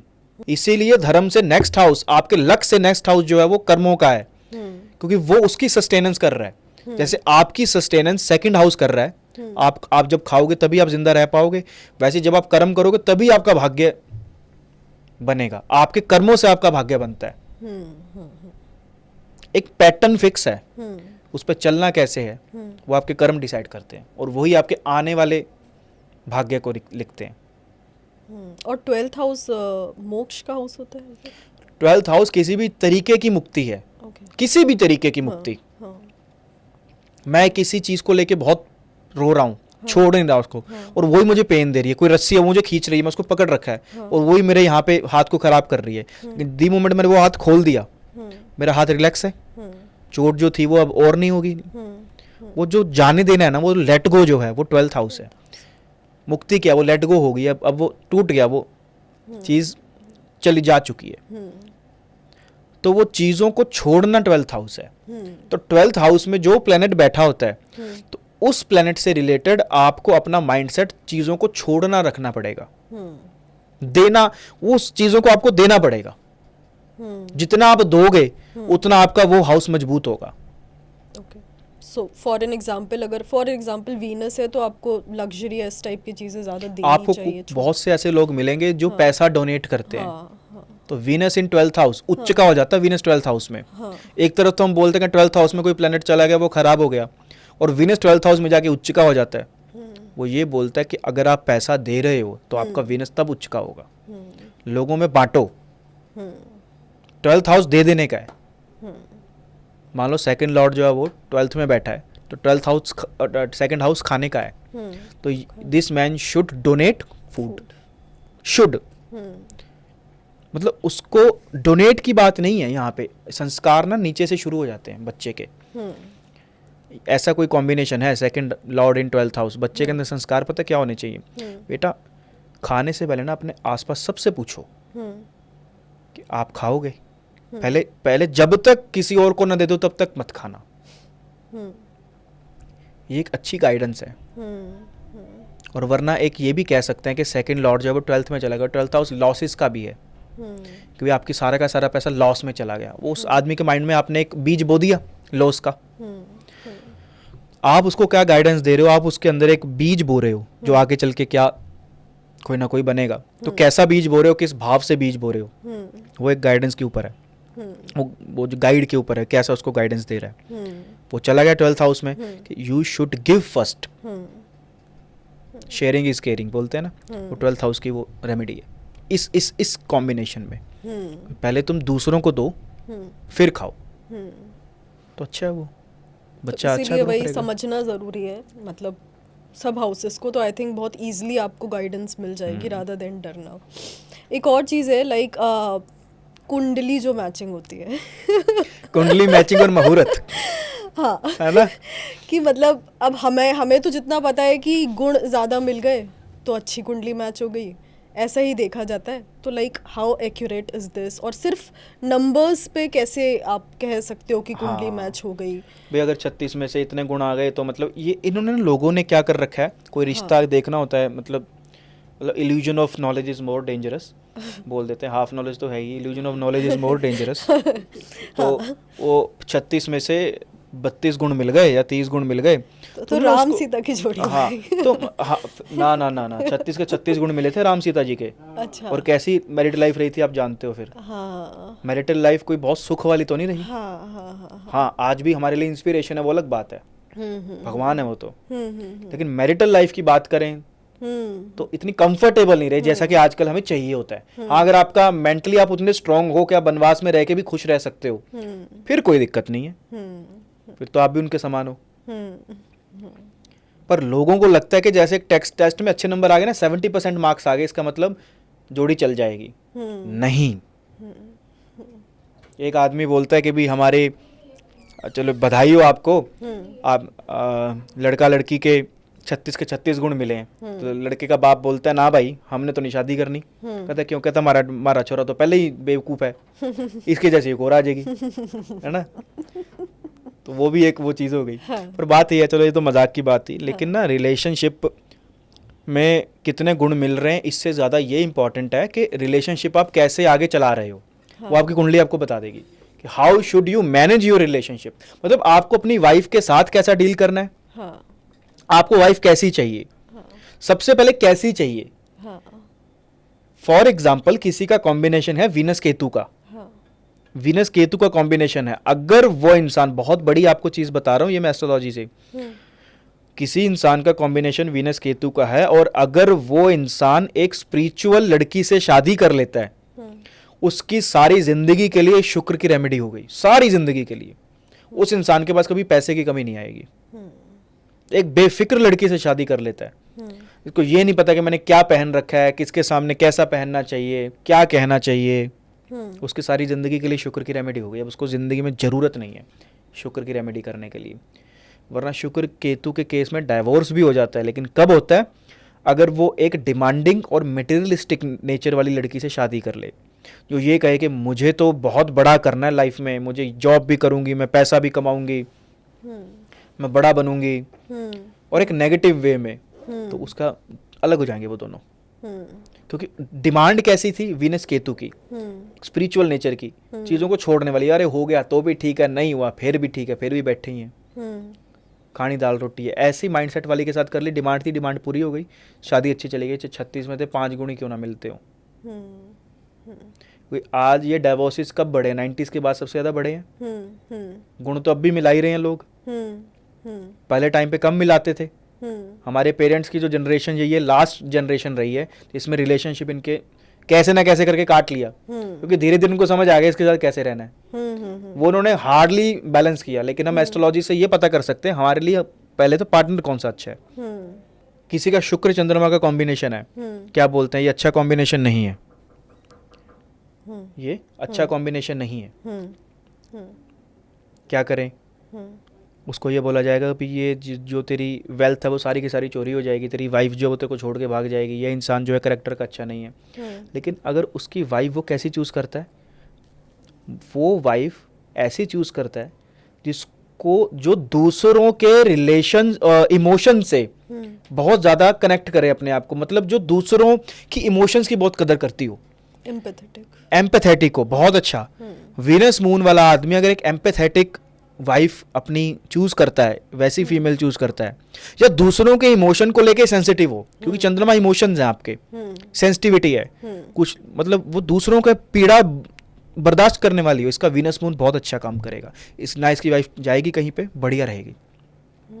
चंद्रमा क्या? चंद्रमा मैंने आपको बोला बदलाव है, घूमना फिरना है। आपको बहुत से कपल जैसे मिलेंगे जो ट्रैवलर्स हैं, सारी जिंदगी घूम ही रहे हैं या वैसे भी बहुत घूमते हैं, तो वो घूमना उसके रिलेशनशिप को बिल्ड करेगा। And same goes with female chart, वहां वीनस है, यहाँ मार्स को ले लो, क्योंकि वाइफ के चार्ट के अंदर मार्स रिप्रेजेंट हस्बैंड। वाई? क्योंकि मार्स इज प्रोटेक्शन। जब शादी होती है तो फीमेल सबसे पहले क्या मतलब वो एक्सपेक्ट करती है? प्रोटेक्शन अपने पार्टनर से। तो मार्स इज हस्बैंड, तो मार्स मून का कॉम्बिनेशन है, तो अपने हस्बैंड के साथ खूब ट्रैवल करे, खूब खाना बनाए, खूब खाना डोनेट करे, चेंज करता रहे कुछ ना कुछ, आज ये कर रहे हैं कल वो कर रहे हैं, बदलाव, तो उसका रिलेशनशिप अच्छा चलेगा। अब यहाँ गुण काम नहीं आ रहे, यहाँ मैनेजमेंट काम आ रही है। इट्स लाइक मोर इम्पोर्टेंट है कि पहले आप खुद को अंडरस्टैंड कर लो, कुंडली को अंडरस्टैंड कर लो किस चीज की नीड है, नीड किस चीज rather की than है। कि आप बस नंबर्स पे जा रहे हो। इसीलिए astrology is the only for guidance. हाँ, मतलब आपने एक सॉफ्टवेयर में लड़का लड़की कुंडली डाल के 36 में से इतने नंबर आ गए, भाई बहुत बढ़िया, मार्क्स पास हो गए, पप्पू पास हो गया, ऐसा नहीं होगा, जरूरी नहीं है। आप उसको ये बताओ कि you should seek for a spiritual partner, उल्टा है, you should seek for a ambitious partner. आपको एक कपल में से एक एम्बिशियस मिलेगा, एक स्पिरिचुअल मिलेगा, हो भी सकता है, कभी कभी दोनों स्पिरिचुअल भी हो सकते हैं, दोनों भी एम्बिशियस हो सकते हैं, तीनों चीजें हो सकती हैं। तो ये दोनों के चार्ट बता देंगे कि कैसा पार्टनर चलेगा। लाइक फॉर एग्जाम्पल एक बंदा बहुत ज़्यादा ओवर थिंकर है एज पर द कुंडली और दूसरा भी सेम आ जाता है, तो आई थिंक वो बहुत क्लैश करेगा फिर। तो लाइक अगर एक बहुत ओवर थिंकर, दूसरे को ऐसा आना चाहिए जो वो ओवर थिंकिंग को पैसिफाई कर पाए। बिल्कुल, चार्ट में कॉम्बिनेशन है वीनस राहु का, बोलते हैं भी ये आदमी ना अपनी वाइफ को चीट करेगा, बोलते हैं, और झूठ नहीं बोलते हैं, वो आधा बोल रहे हैं। वो कैसे? वीनस राहु क्या बोलता है कि your wife should be ambitious, should be well representative, मतलब अपने आप को सुंदर बनाना, सब हर चीज को वो करना। वैसी वाइफ चलेगी तो ये घर में टिका रहेगा। उसको मिल गई स्पिरिचुअल, उसको मिल गई, उसको पता नहीं मैंने क्या पहन रखा है ना, आराम से बैठी है, कुछ नहीं है, कुछ अपना सजना धजना नहीं, वो आदमी कहाँ देखेगा फिर, अटेंशन कहाँ से लेगा, बाहर। इसीलिए बोलते हैं कि वो चीट करेगा। नहीं, उसको पार्टनर पहले ही अगर वैसी मिल गई होती, जो थोड़ा सोचने वाली होती, भी मेरे हस्बैंड की जो एक तरीके से अलाइनमेंट है मेरी उसके साथ ऐसी चलेगी, तो मुझे ऐसा बन के रहना पड़ेगा, तो उसको नहीं होती प्रॉब्लम। इसलिए 50% लोगों को प्रॉब्लम आ रही होती है, 50 को नहीं आ रही होती है, या रेशो ऊपर नीचे भी हो सकती है। पहले गाइडेंस सही मिल जाए तो सही चलेगा। So that means even the tendency of cheating and all is also like आप कुंडली से प्रेडिक्ट कर सकते हो कि बंदा कितना चीट करने वाला है इज इट रिलेशनशिप्स। उसकी करंट हैबिट्स और एक्शन से पता चल जाएगा ये आदमी करने वाला है या नहीं। ओके, अब फॉर एग्जांपल मैं छोटी से छोटी बात करता हूँ, अलग इररिलेवेंट बात है वैसे, एग्जांपल अलग है लेकिन कॉन्टेक्स्ट सेम है। अभी मैंने एक वीडियो डाली, उसमें मैंने ये कहा कि अगर आप ये देखना चाहते हो कि आपका राहु अच्छा है या बुरा है, तो अगर उस इंसान के अंदर ये हैबिट है बार बार ये चेक करने की कि क्या मेरे कितने स्टेटस पे लाइक आए, कितने स्टेटस पे लोगों ने देखा, मतलब इसके पीछे कॉन्टेक्स्ट ये था कि क्या आपको दूसरों से फर्क पड़ रहा है, आप दूसरों से प्रभावित हो रहे हो, दूसरों के ओपिनियन पे से कारण अपने आप को चेंज कर रहे हो, अपना जो खुद का अपनी आइडेंटिटी है वो दूसरों के कारण अपने आप को चेंज कर रहे हो, तो इसका मतलब योर राहु इज नेगेटिव, आप प्रभावित हो रहे हो सामने वाले से। और अगर आपको ये फर्क ही नहीं पड़ रहा कि सामने वाला क्या बोल रहा है, ठीक है भाई, मैं जैसा हूं हम ऐसे ही हैं और हम इससे भी आगे बढ़िया करेंगे। और ये पैटर्न के साथ चल रहा है, एक बहुत बड़ा प्लानिंग के साथ, मतलब प्लानिंग नॉट, बहुत बड़ी एक पिक्चर के साथ चल रहा है, मतलब माइंड के अंदर जो पिक्चर है वो बहुत इतनी बड़ी है, सामने वाले को समझ ही नहीं आएगी। तो इसलिए उसको सामने वाले से फर्क ही नहीं पड़ रहा, क्योंकि मेरा कोई सपना है या मेरा एक गोल है वो इतना बड़ा है कि सामने वाला उसको समझ ही नहीं पाएगा। तो अगर मैं उसकी छोटी सी डीमोटिवेशन देने से, उसको क्रिटिसाइज करने से अगर मैं इफेक्ट हो रहा हूँ, तो इसका मतलब मेरा राहु एक्चुअल में खराब है, चाहे वो किसी के साथ ही क्यों ना हो, कैसा भी आपकी कुंडली में बैठा हो। अगर आपको सामने वाले से फर्क पड़ रहा है ना ज्यादा, बार बार आप स्टेटस स्टोरीज देख रहे हो, क्या जिस लड़की को मैं दिखाना चाहता था, जिस लड़के को मैं दिखाना, उसने देखा या नहीं, कितने बजे देखा, है ना, कुछ रिएक्शन दिया या नहीं, मतलब आपकी हैप्पीनेस सामने वाले के एक्शन पे डिपेंड कर रही है। आप इनसिक्योर हो, इसका मतलब तो Rahu is insecurity, actual insecurity is Rahu, सामने वाले के कारण आप इनसिक्योर हो। तो इसलिए अब आपने बोला कि ये इंसान चीट करेगा या नहीं करेगा, वो इस इंसान के छोटा सेक्शन बता देगा कि इसका राहु अच्छा है या बुरा है, तो आगे चल के भी ये खराब ही करेगा। और बच्चों के मामले में देखा जाता है, and even the concept of like soulmates, is it like कि कोई है जो हमारा सोलमेट है एंड वो ऑलरेडी डिसाइडेड है? इवन शादी में इज इट लाइक कि ऊपर से बनती है जोड़ी? देखो, जोड़ी ना सिर्फ जूतों की परफेक्ट होती है, बाकी सब भ्रम है, बाकी सब वहम है। ना, ऊपर से नहीं बन रही है मतलब। ऊपर बैठे बना रहे हैं, अच्छा एक को AC 28 पे पसंद है, एक को 18 में पसंद है, चलो बनाओ इनकी जोड़ी बना दो। नहीं, बट जो सोलमेट्स का कॉन्सेप्ट आता है वो तो ये आता है ना कि पिछले जन्म से रिश्ता है उनका। होता ही सभी का होता है, अच्छा। सभी सोलमेट्स हैं, इसका मतलब सही अच्छा। तो बात तो सही है। हाँ। तभी तो सनातन में भी 7 जन्मों का बोला जाता है, पता नहीं 7 प्लैनेट्स के कारण बोला जाता होगा शायद। एंड इट्स नॉट नेसेसरी कि सोलमेट से आपकी शादी होगी या नहीं, बट आप मिलेंगे एंड वो इंस्टेंट कनेक्शन होगा, ऐसा कुछ ब्ला ब्ला।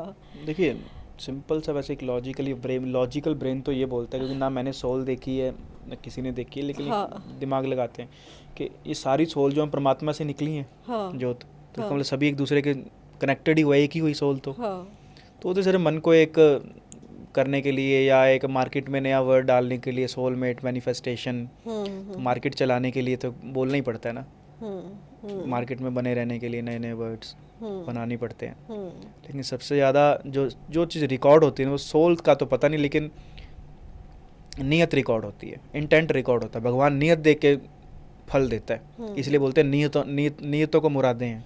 पंजाब में बोलते हैं नियतानु मुरादा ने, क्योंकि नियत रिकॉर्ड होती है किसी इंसान की। सोल का तो पता नहीं क्या रिकॉर्ड होते हैं, जिस नियत से आप मंदिर में जाके, क्योंकि मंदिर के अंदर 3 तरह के लोग जाते हैं।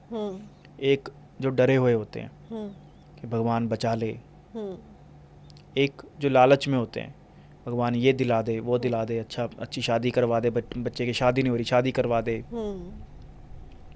ये दे दे वो दे दे, गाड़ी दिला दे। और तीसरे होते हैं जो मज़े में जाते हैं, वह मिलने जाते हैं, बस ऐसे ही आए हैं क्यों, एनर्जी में बैठने, बस मज़ा आ गया, नियत से जा रहे हैं, वो ज़्यादा खुश रहते हैं,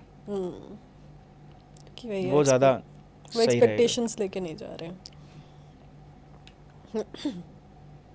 वो ज़्यादा ज़रूरी है। सो हमने कुंडली की बात करी, एक और चीज़ है मुहूर्त, जो हम निकलवाते हैं पंडित जी से। उसका क्या सीन है मतलब? सनातन के अंदर हाँ। जो सबसे ख़राब चीज़ मुझे लगती है ना आजकल के टाइम में, हाँ।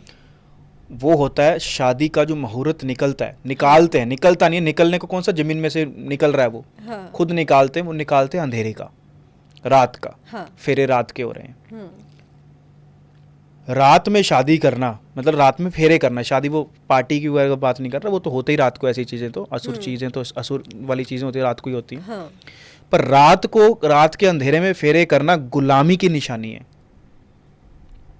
मेंटली लोग गुलाम है, इसलिए आज भी गुलाम है, इसलिए रात को शादियां कर रहे हैं।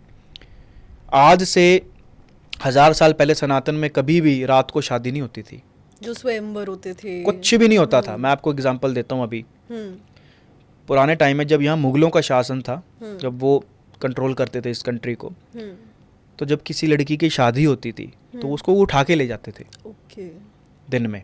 अब आम आदमी तो उनसे लड़ नहीं सकता था। अब या आपके घर आज सेना आ जाए तोप लेके, आप लड़ पाओगे? नहीं लड़ पाओगे। वो भी पुराने टाइम में हाथों से लड़ते थे भी, तलवार वगैरह।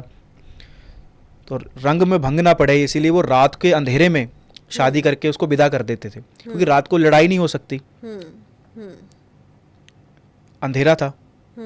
आजकल तो भाई सब फैसिलिटीज़ हैं। आजकल कौन सा मतलब तब कौन सा कोई पेजर होते थे जो फट जाते थे, तब कौन सा कोई पेजर अटैक होते थे। पुराने टाइम में तो सिर्फ वही उससे लड़ना पड़ता तलवारों से, तो रात को युद्ध हो नहीं सकते थे। तो इसीलिए रात को शादी करके विदा कर दे भी, अब तुम्हारी रिस्पॉन्सिबिलिटी, तुम संभालो इसको, लड़की को। साथ में उसको तलवार दे देते थे कि भी कोई रास्ते में कोई लूटपाट होती है बारात के साथ या कोई ऐसा आता तो तुम निपटो भाई, हमने तो अपनी तरफ से लड़की विदा कर दी। इसलिए दूल्हे को आज भी तलवार देते हैं। उसके पीछे का कोई मतलब कारण क्या, वो किसी ने जानने की कोशिश नहीं की। दूल्हे के हाथ में तलवार होती है। क्यों होती है? क्योंकि पुराने टाइम में बारातों को लूट लिया जाता था, क्योंकि जब रास्ते नहीं होते थे। आजकल तो भाई अच्छे अच्छे रास्ते हैं। तब कौन सा नितिन गडकरी जी साहब बैठे थे हाईवे बना के टोल लेने के लिए? तब तो सिर्फ जंगल थे और कच्चे रास्ते थे, घोड़ों पे जाते थे या जो भी था, तो मतलब लड़ाई होना आम होता था।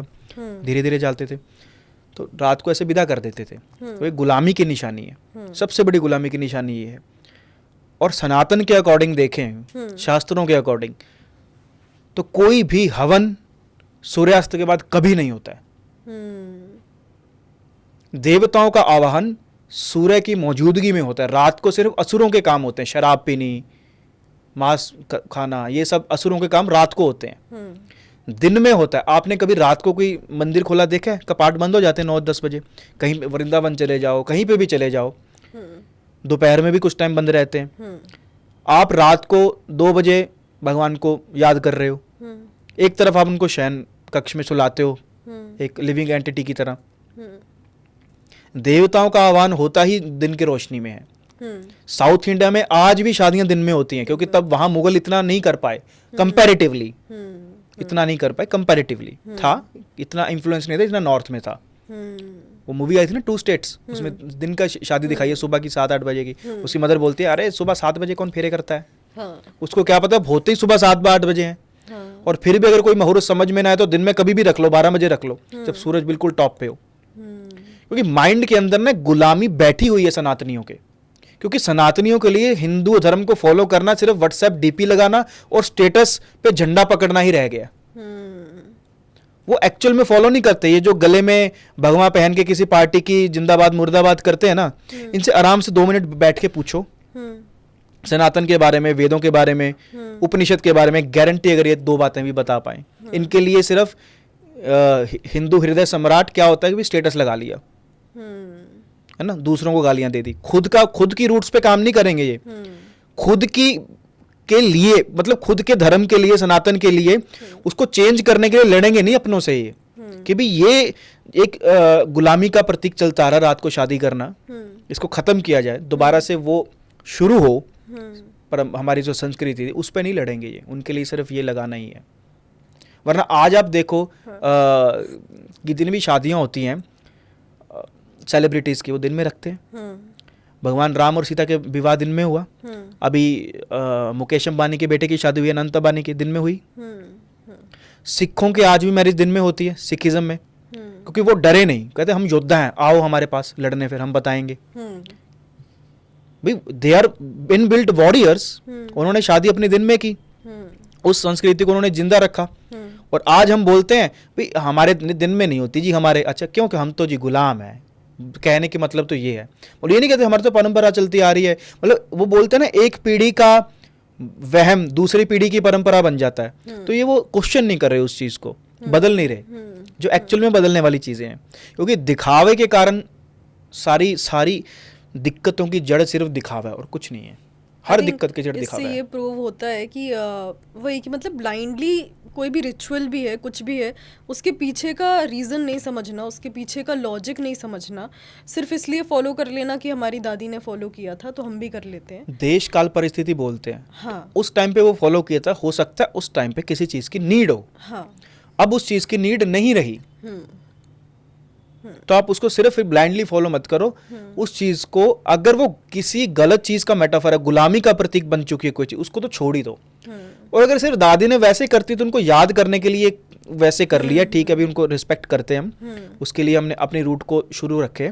लेकिन अगर कोई चीज गुलामी के कारण शुरू हुई थी, ये रात को फेरे करने और ये सब करने, तो कम से कम उस चीज के लिए हमें डंडा उठाना चाहिए।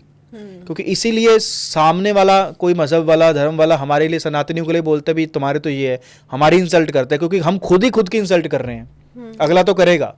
एंड आई थिंक एक और चीज़ है कि हम जितना भी एजुकेटेड है, हम हायर एजुकेशन ले रहे हैं, सब ले रहे हैं, अच्छी बात है, बट हम कहीं ना कहीं अपने वेदास, पुराण, इन सब को नहीं पढ़ रहे हैं या पढ़ना नहीं चाहते हैं। पढ़ना नहीं चाहते। वही सिर्फ जैसा आपने बोला डीपी लगा लिया है, स्टेटस लगा लिया, उससे ही हमें लगता है हमें सब पता लग गया है। हाँ, बस वो बाद में अगर कोई रिसर्च होती है साइंस में, वो बोल देते हैं हमारे तो पहले से वेदों में लिखा है।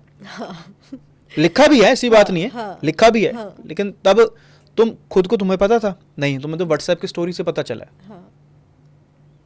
है ना। नीम करोरी बाबा जी ने क्या कमाल की एक बात बोली कि हनुमान चालीसा की हर एक लाइन एक महामंत्र है। उसके पीछे साइंटिफिक रीजंस छुपे हैं। लोग पढ़ के राजी नहीं, बस इसलिए पढ़ते हैं कि लगता है पीछे भूत ना लग जाए, इसलिए हनुमान चालीसा पढ़ ली। उनको सिर्फ एक ही रीजन है कि क्या डरा के कुछ भी करवा लो। मैंने आपको बोला ना, डरा के कुछ भी करवा लो। उनको सिर्फ जब डर लगता है या मंगल की रेमेडी करनी होती है, सैटर्न की रेमेडी करनी होती है, तब वो हनुमान चालीसा पढ़ते हैं, वैसे नहीं पढ़ेंगे। बहुत भला आदमी है, दान देता है, पीड़ा में था इसलिए दान दिया उसने, अच्छा वैसे दान नहीं देता क्या? एस्ट्रोलॉजर के कहने से, पंडित जी के कहने से दान देता, वैसे नहीं देता, इसीलिए उसको अब देना पड़ा। मेरा एक दोस्त है, वो उसका बेटा कहता अनुभव इसकी कुंडली देख, तो उसके सभी प्लैनेट केतु से कनेक्टेड थे और 12th हाउस में थे। तो मैंने कुंडली बंद करके मैंने इसको सिर्फ एक बात बोल दी, मैं कहा अपने बेटे को ना सिर्फ एक चीज़ सिखाना, देना सिखा देना। उसकी जो सबसे मनपसंदी चीज़ क्यों ना हो, अगर वो एक टाइम पे 1 सेकंड में किसी को दे के डी अटैच हो जाता है ना, आप रख लो कोई बात नहीं। तो ये ज़िंदगी में जैसी मर्जी इसकी कुंडली हो, ये बच्चा बहुत तरक्की करेगा। वो खेल रहा था अपनी गाड़ी वगैरह से, कार जो खिलौने होते हैं, मैंने कहा युवराज देना, कार देना। बच्चे आज मैं क्यों दूं, मेरी है गाड़ी। उसने ऐसे उठाई मेरे हाथ पे, ऐसे रख दी, जाओ ले जाओ, उसकी फेवरेट कार थी वो। मैंने कहा यार ये बच्चा की कुंडली का तो मुझे पता नहीं, ये ज़िंदगी में बहुत अच्छी तरक्की करेगा। वो देना जानते हैं क्योंकि उसको 12th हाउस मजबूत है। 12th house is something give, उसको कभी लॉसेस नहीं होंगे लाइफ में। एस्ट्रोलॉजी यहाँ से शुरू होती है। अभी तक जो जितने भी ये टॉपिक्स हमने डिस्कस किए ना, ये शायद 2% भी ना हो, ये यहाँ से शुरू होती है भी चीज़ें। ये मीन्स अगर आपके साथ क्या कुछ हो रहा है, कोई सिचुएशन आ रही है, तो बिना कुंडली देखे भी हम ये बता सकते हैं कि इसके इस रिलेशन में ये दिक्कत रही है, इस कारण इसको प्रॉब्लम भी आ रही है, इसको भी प्रॉब्लम आ रही है। ऐसा नहीं है कि उसके कारण आ रही है, इसको भी इसीलिए आ रही है क्योंकि वो इंडिकेशन है, वो कॉज नहीं है, वो इंडिकेशन है।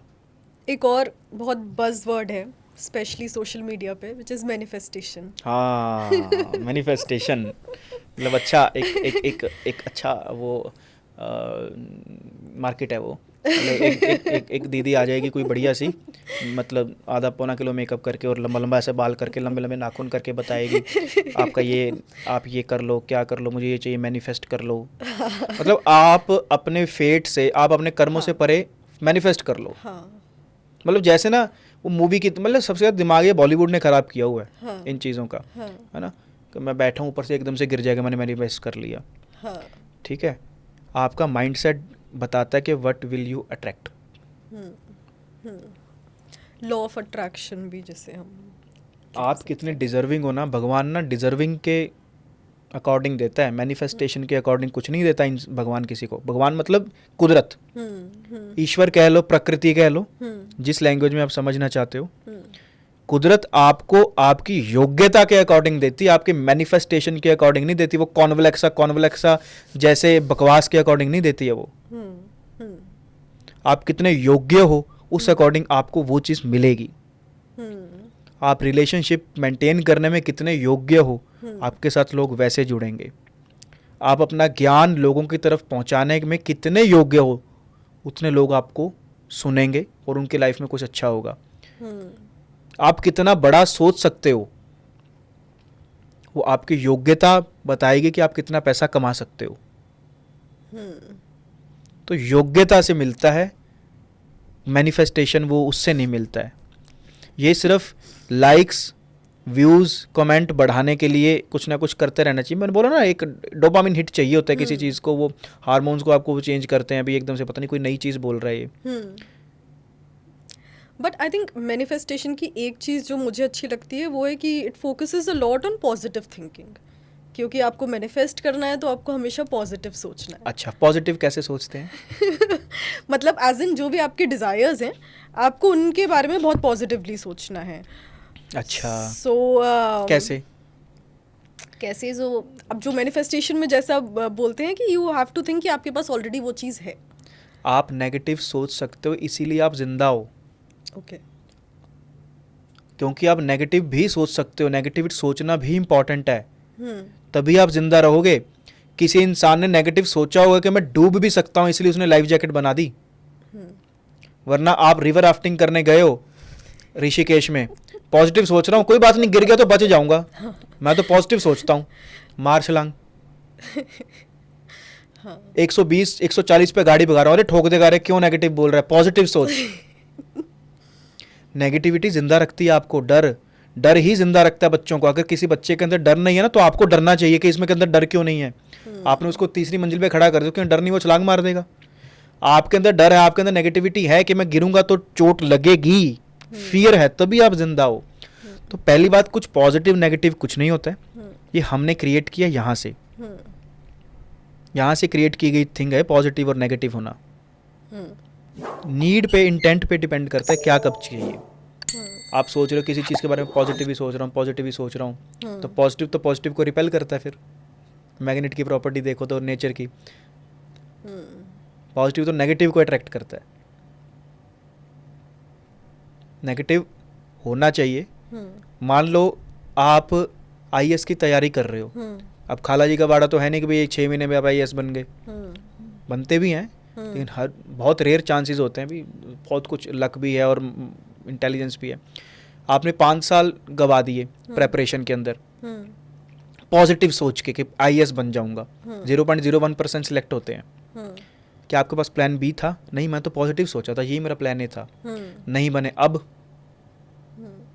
अगर आपने पहले नेगेटिव भी सोचा होता कि अगर मैं नहीं बन पाया, जिसके बहुत ज़्यादा चांसेस हैं क्योंकि 0.1% ही लोग सिलेक्ट होते हैं, तो फिर मैं क्या करूँगा? भी क्या मैं बिजनेस करूँगा? क्या मैं जो अपना ज्ञान लिया, क्या मैं टीचिंग में जाऊँगा? नेगेटिव प्लानिंग, नेगेटिव सोचना ही आपको प्लानिंग की तरफ लेके जाता है। अगर आप नेगेटिव सोच सकते हो तभी अच्छे से प्लान कर सकते हो, क्योंकि आप तब ज़्यादा एक्सप्लोर कर पाओगे चीज़ों को। ऑप्शन ज़्यादा एक्सप्लोर तब होते हैं जब आप नेगेटिव सोचते हो, नेगेटिव भी सोचते हो, ऐसा नहीं। Expect best and prepare for the worst. Best expect करो, कोई बात नहीं है, भगवान पे छोड़ो, ईश्वर पे छोड़ दो कि भाई तू जैसा देगा वैसा बेस्ट है। लेकिन अगर सबसे बुरा भी हो जाए उसके लिए भी मैं प्रिपेयर्ड हूँ। अब जैसे कल मैं अभी आपको बात बता रहा था कि लोगों का डाउनफॉल आता है, तो उसको उनको खुद को रेजिस्ट नहीं करना चाहिए। जब भी लाइफ के अंदर डाउनफॉल आए तो रेजिस्ट मत करो, होने दो।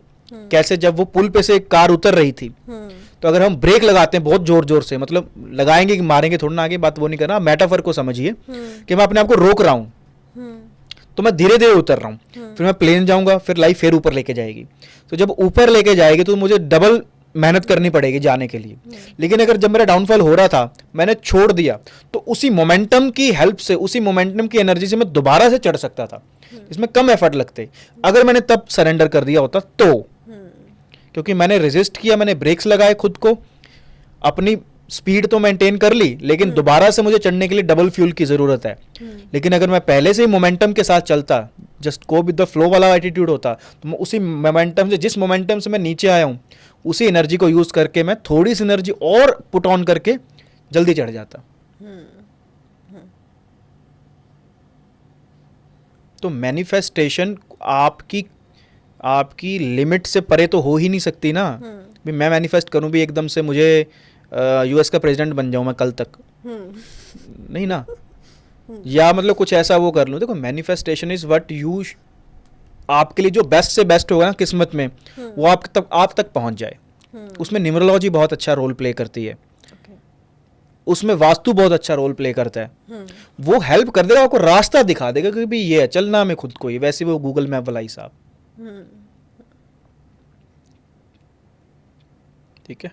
और मैनिफेस्टेशन कहीं ना कहीं ये भी आ जाता है ना कि फिर भाग्य को बदलने वाली भी बात आ जाती है। भाग्य बदला नहीं जा सकता। हाँ। भाग्य के रास्ते पे चला जा सकता है। हाँ। भाग्य लिखा जाता है। हाँ। हमारे कर्मों से। हाँ। और चला जाता है हमारी फ्री विल से। हाँ। ओके, ठीक है, so we'll conclude this podcast over here. मुझे बहुत मज़ा आया और मेरे को ऐसा लग रहा है अभी बहुत सारी चीज़ें हैं जो बात कर सकते हैं, डिस्कस कर सकते हैं, बट मे बी पार्ट 2। हाँ, मे बी, क्योंकि जिन फील्ड में मेरी एक्सपर्टीज रही हैं, हाँ, उसके बारे में इतनी बात इस बार हमने करी, बहुत बेसिक सी करी। मार्केटिंग नहीं है अभी आई, और हाँ, बच्चों की पेरेंटिंग पे आया। एक आई थिंक बच्चों की पेरेंटिंग एक बहुत, हाँ, आज इस पे तो प्रॉपर एक पूरा का पूरा ज़माने में हाँ बताया जा सकता है, तो बहुत इम्पोर्टेंट फैक्टर है। बिल्कुल बिल्कुल, डन। तो हम may be next upcoming series में उसको भी डिस्कस कर लेंगे। sure. अभी के लिए we'll conclude this podcast. Thank you so much for coming and joining us. Jai Shri Ram. जय श्री राम।